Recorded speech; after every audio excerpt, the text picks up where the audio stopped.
رکھے۔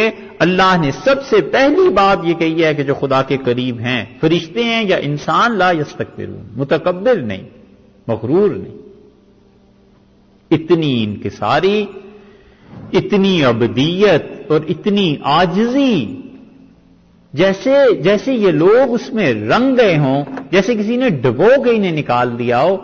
حضرت عمر رضی اللہ عنہ جیسے آدمی، امیر المومنین، اور یہ روم کا سفیر ان سے ملنے آیا، اور اس نے کسی سے پوچھا کہ میں آیا ہوں روم سے ملنے کے لیے، تو تمہارے بادشاہ کہاں ہوتے ہیں؟ ان کا ہمارے یہاں بادشاہ نہیں ہوتے۔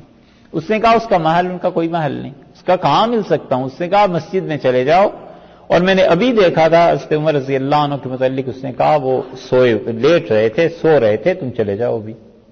تو روم کا سفیر وہ کہتا ہے، جو بعد میں مسلمان ہوا، وہ کہتا ہے کہ میں نے مسجد نبوی میں جا کے پوچھا تو لوگوں نے اشارہ کیا کہ یہ ہیں لیٹے ہوئے، اور میں ان کے پاس بیٹھا اور تھوڑی دیر میں مجھ پہ کپکپی طاری ہو گئی۔ اس شخص کا سوتے میں اتنا روب تھا، اور اتنا نرم مزاج ان کا۔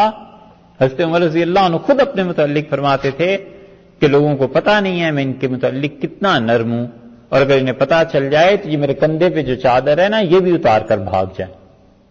اور میں صرف اس لیے لوگوں میں یہ بات نہیں ظاہر کرتا کہ حکومت چلانا چاہیے، حکومت کا نظام ایسے نہیں چلتا، ایڈمنسٹریشن کا۔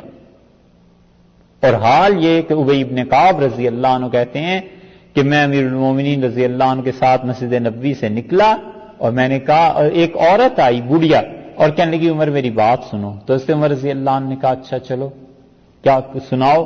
اس نے کہا میرے ساتھ ادھر بیٹھ جاؤ۔ تو ایک طرف ایک نالی کے کنارے لے گئی جو گندی نالی تھی، اور اس پہ مجھے حضرت عمر رضی اللہ عنہ کو بٹھا دیا، اور خود بھی بیٹھ گئی اور اپنا قصہ کہنے لگی۔ تو ہم کئی لوگ تھے، ہم کھڑے رہے۔ جب حضرت عمر رضی اللہ عنہ فارغ ہو کر آئے، میں نے کہا امیر المومنین اب آپ کی بڑی شان ہو گئی ہے، اب ہم سب کے بڑے ہو گئے ہیں، تو اب آپ یہ نہ کیا کریں کہ ایسے عورتیں بچے آپ کے پاس آئیں اور آپ ان کی باتیں سنیں۔ تو انہوں نے کہا بھائی حق، ابھی برباد ہو جائے تو، پتہ ہے یہ کون تھی؟ میں نے کہا کون تھی؟ کہنے لگے خولا۔ اور پھر فرمایا خولا نے رسول اللہ صلی اللہ علیہ وسلم کے کان میں بات کہی تھی، اور اللہ نے عرش پہ اس کی سن کے وحی نازل کر دی۔ تو عمر کون ہے جو خولا کی بات نہ سنے؟ کہا اللہ سنتا ہے اس کی بات۔ ایسے مٹے ہوئے لوگ، علم، تقوی، سب چیزیں، مگر دیکھنے میں ایسے نظر آتے تھے جیسے ان کو